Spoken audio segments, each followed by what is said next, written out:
this glow.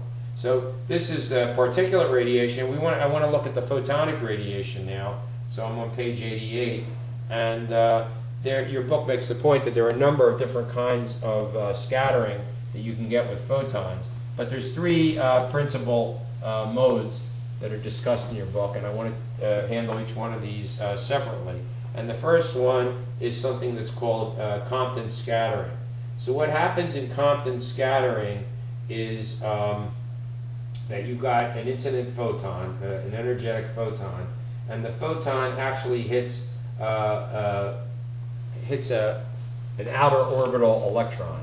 So let's say we've got a couple, we'll use the old Bohr model of the atom, and we've got an electron out here, and we've got this very, very energetic photon that comes in here, and it strikes that electron. Now there's a number of things that could happen now, but depending on the energy of this, of the incident photon, and the angle at which this approaches the atom, we can get a scattering occurring.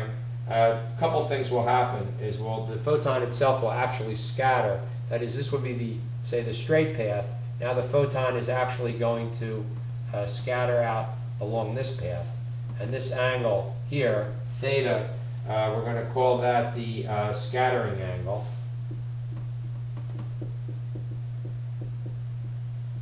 Now something else happens if this had sufficient energy.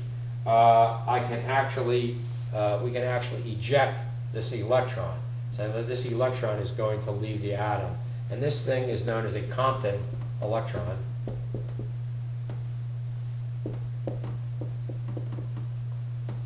And we can say something about the energetics of this entire process, so that we can say that the energy of the there's a couple of formulas that are given in your book. First, there's one here which doesn't actually have a number, but it's right above 5.9, and it says that E sub 0. Now E sub 0 is the energy of the incident photon. E sub 0, the energy of the incident photon, is equal to the energy. This is the energy of the scattered photon, E sub SC. So this is scattered photon. This is incident photon.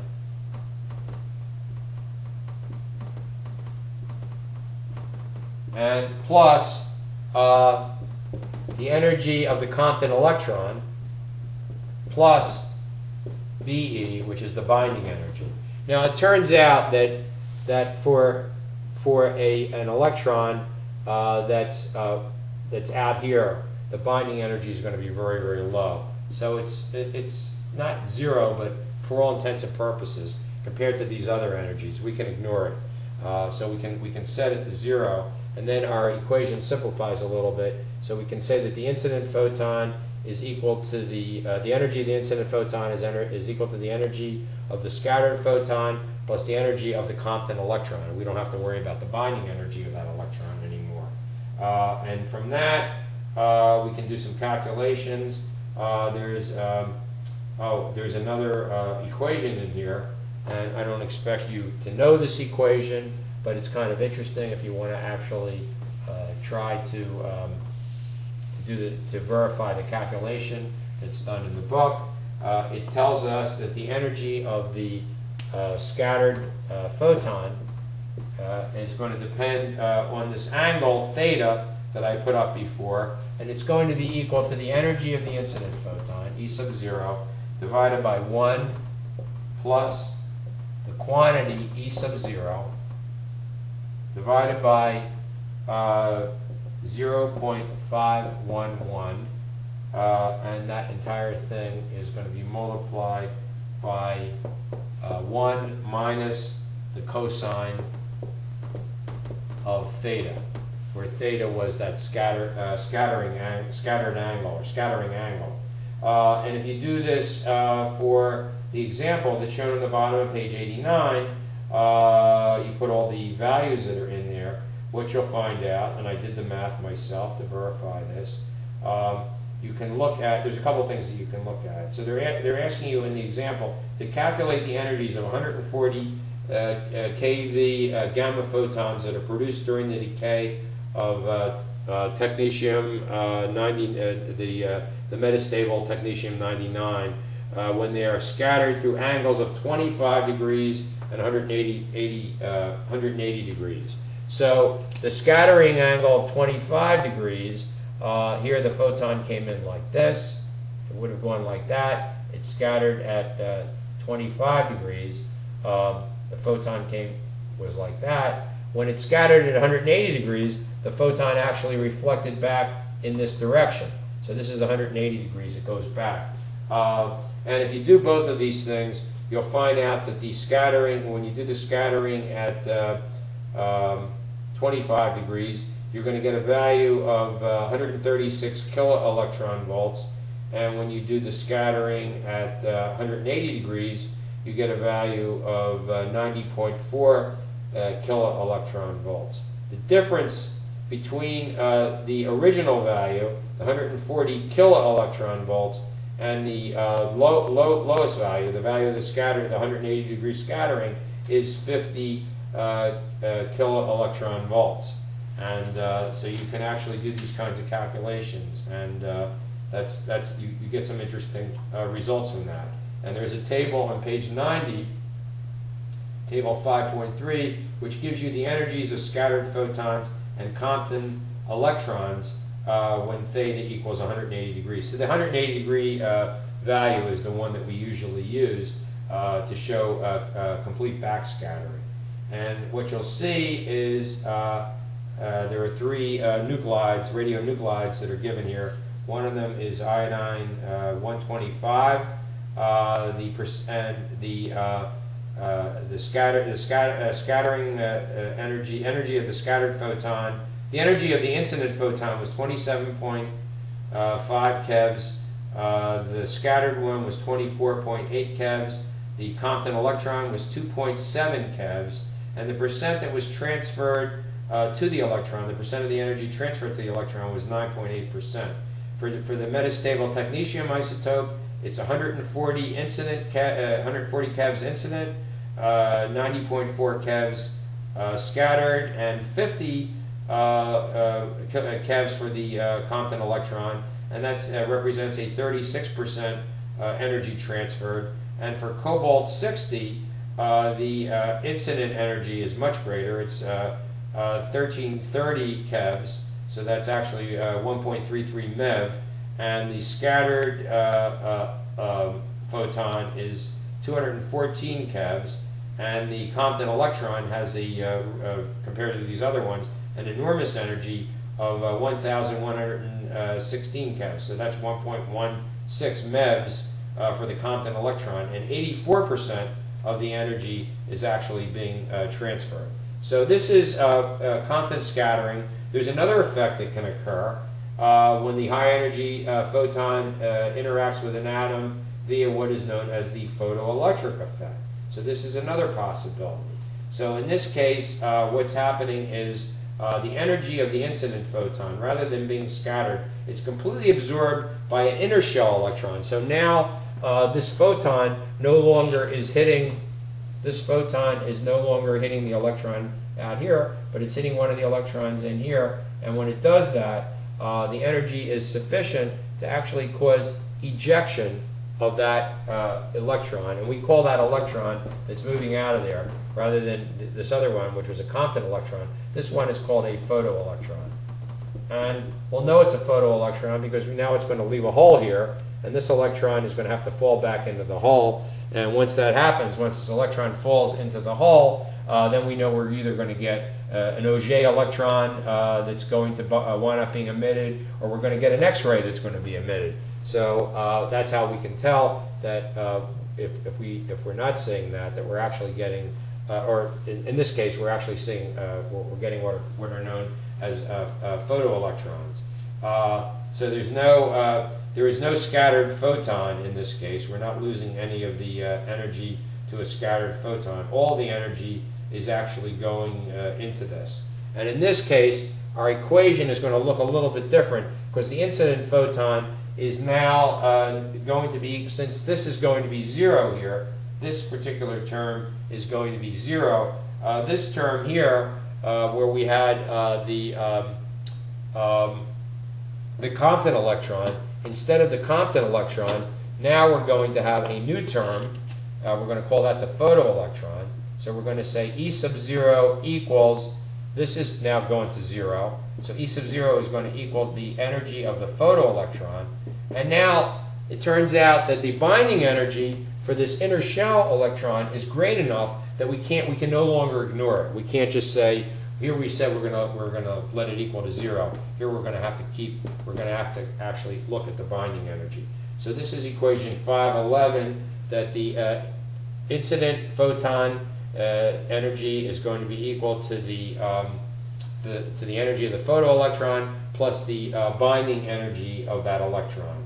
And we can actually, and again, you're going to see this X-ray or Auger electron being produced in this case, unlike the case where we had Compton scattering, where you don't see that. So that's how you can tell this is a photoelectron effect. One other form of electron interaction, and this is something called pair production. So in this case, with pair production, what happens is the electron now is actually going to strike the nucleus of the atom. And when it does that, so we've had electrons interacting with electrons, but supposing the electron makes it all the way into the nucleus, and this electron comes in here, I'm sorry, not electron, a photon.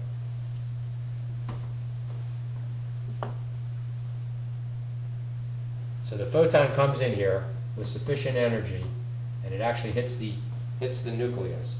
So the atom is absorbing the energy of the incident photon, and what actually happens, assuming that there's at least 1.022 million electron volts. So you have to have, this has to be, the energy of this photon has to be equal to or greater than or equal to 1.022 million electron volts. You'll recall that that is the energy that's would be the minimum required energy of to have to form an electron and a positron. So what actually happens is this actually creates, just like we saw before, that energy could be given up in the form of so when an electron and a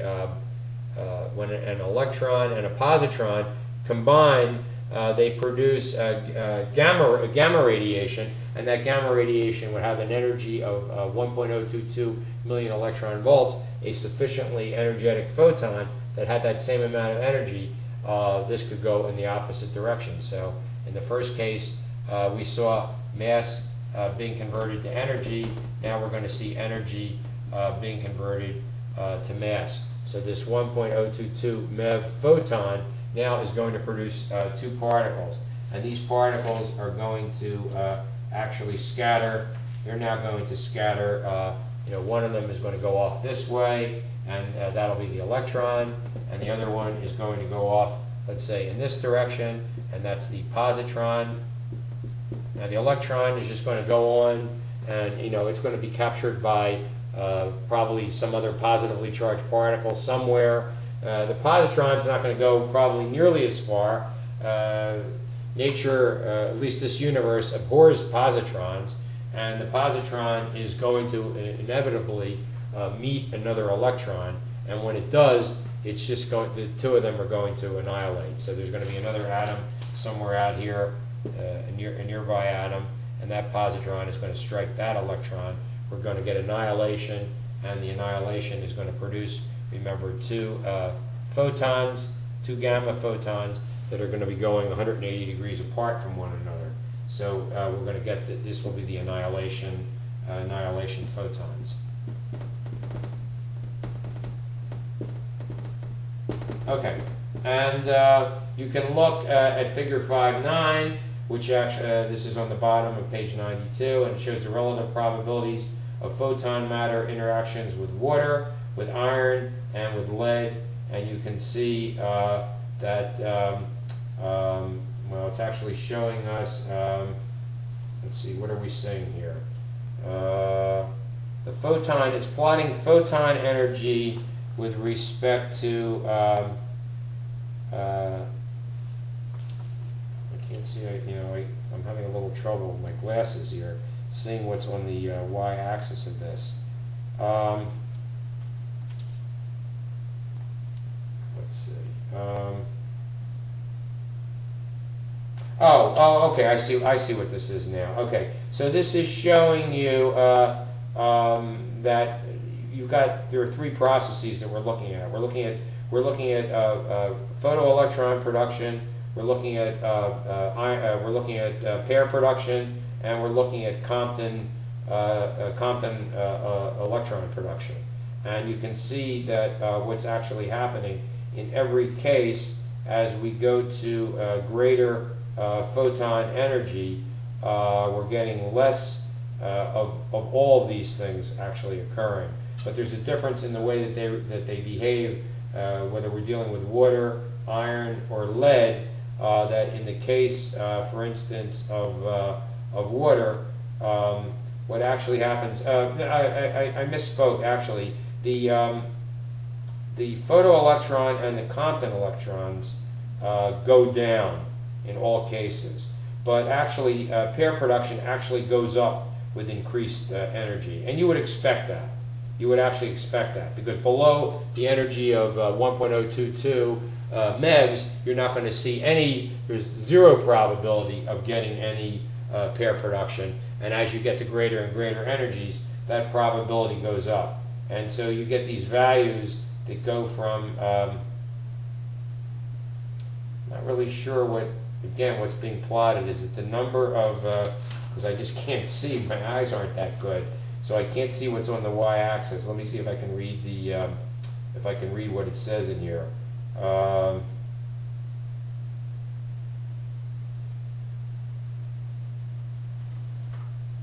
I still don't see it. Perhaps those of you with younger and better eyes than me will be able to make out what is actually being plotted on the y-axis here. But it's actually, whatever it is, whatever the value of that is, it's just showing that we're getting more of these things at lower photon energies. We're getting, as we go to a lower photon energy, we're getting more Compton electrons. We're getting more. We're getting more photoelectrons, and then as the energy begins to increase, these things start to fall off. But then pair production becomes much more important as we get to the higher energies.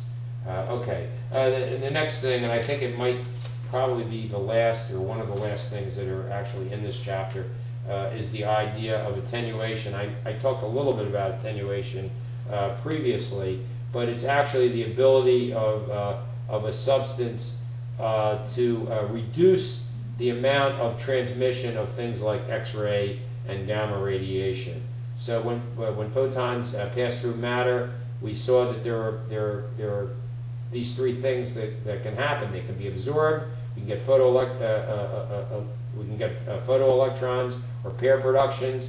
They can be they can also be scattered. We can get Compton scattering. And the third possibility is that nothing at all happens, that it actually passes right through the matter, that it doesn't interact at all. So if a photon is scattered or absorbed, we say that it's actually been attenuated because some of its energy is going to be lost.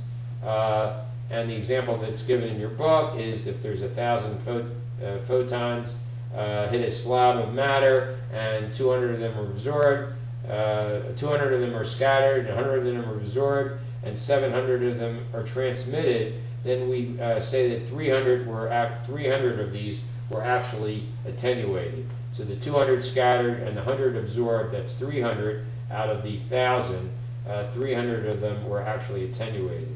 And we can use the equations 513 and 514, which are just the exponential and logarithmic forms of the same equation. Let me erase this and put these down.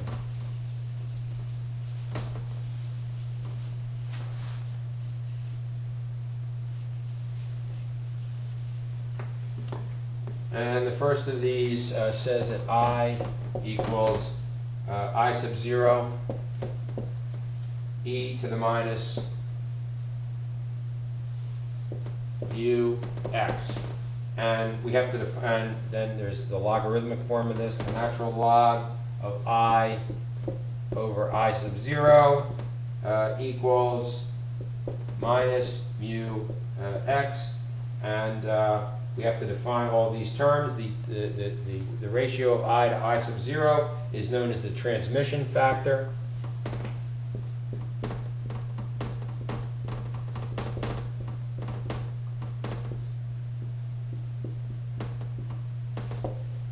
That's this term here. Mu is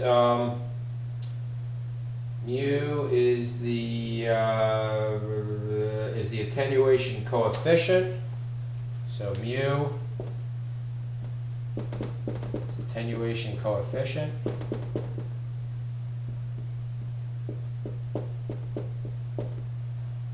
And the last factor that we have here, x, it actually represents the thickness of the material that we're using to attenuate these things, thickness of the material.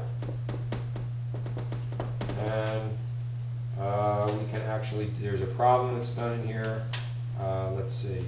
It says we're using a narrow beam of 2,000 monoenergetic photons is reduced to 1,000 photons by a 1.0 centimeter thick piece of copper foil. What is the attenuation coefficient of the copper foil? And we just take ln of 1,000 divided by 2,000, and that's going to be equal to minus mu times 1.0 centimeters, and that gives us a value for mu of 0.69 reciprocal centimeters. So mu is 0.669 per centimeter.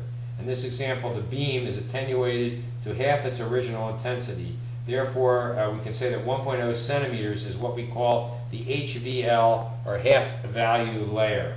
We can also have a 10th value layer, which is the thickness that's required to attenuate the beam to 1/10 of its original value. And to find the 10th value layer, we would have the 10th value layer is going to be equal to the ln, is going to be equal to ln of 10 divided by mu. The half value layer was ln of 2 divided by mu. So that's all we have to do to find these things. The attenuation coefficient can also take on other forms and units. Your book mentions this. You can have something called mu sub m, which is mu divided by rho, where mu again has the is the attenuation coefficient, and rho, the Greek letter rho, which looks like this. So mu divided by rho. Rho is the density, and then we're going to get something called mu sub m. So that's going to give us mu sub m.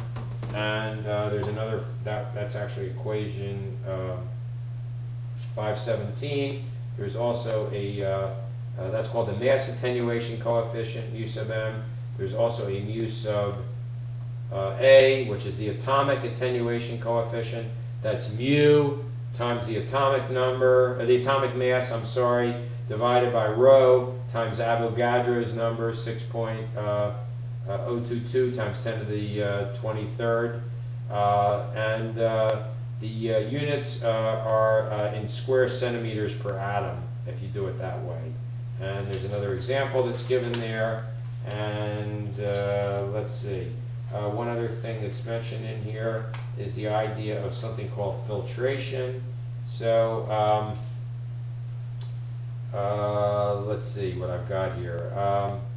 So polyenergetic beams have these mu values that vary with photonic energies, and after passing through matter, low energy photons are more likely to be absorbed, and higher energy ones are more likely to be transmitted. So we have what we call soft or low energy photons. These are the ones that are absorbed, and the hard or high energy photons that are transmitted. The fact that you get absorption of these soft photons, we call that process is known as filtration. And this is why, for instance, when you have a dental x-ray, rather than irradiating you with unnecessary photons, X-ray photons, by putting an aluminum plate in between you and the actual X-ray beam, and there is this aluminum plate that's there. It actually filters out these low energy or soft photons, and it makes the beam harder. You really need the harder photons to actually get the image. So that's something that you actually want to see. And there's one last equation here, which is called, which is actually the equation for a polyenergetic beam, and the effective attenuation, which is mu EFF, is equal to ln of the transmission factor, which is, actually it's the inverse of that. It's ln of I sub 0 divided by I. Take ln of I sub 0 divided by I. Let me just check something, because I may have inadvertently reversed something. I just want to make sure that I haven't. No, that's correct. So it's ln of I sub 0 divided by I, and that quantity is actually divided by x. And that's going to equal ln of 2 divided by the HVL. So you can actually look at these things, and you can get from that, you can get the, in doing this calculation, it says X-ray beam has an HVL of 1.5 millimeters for copper. What are the effective linear and mass attenuation coefficients? And using these equations, you come up with a value of 4.6 reciprocal centimeters for the effective linear coefficient, and you come up with for the mass attenuation coefficient, you get the mu effective divided by rho, and you get a value of 0.52 square centimeters per gram. And that completes the chapter. So these things are important to know, because later on we're going to be looking at how these things actually react in biological systems. So and we're also going to be talking about actual shielding, and these things will be important for consideration of shielding. Thank you again for your attention. Sorry, I think this might have been a pretty long lecture. These are difficult topics. We may have to split this again into two parts. Thank you for your attention.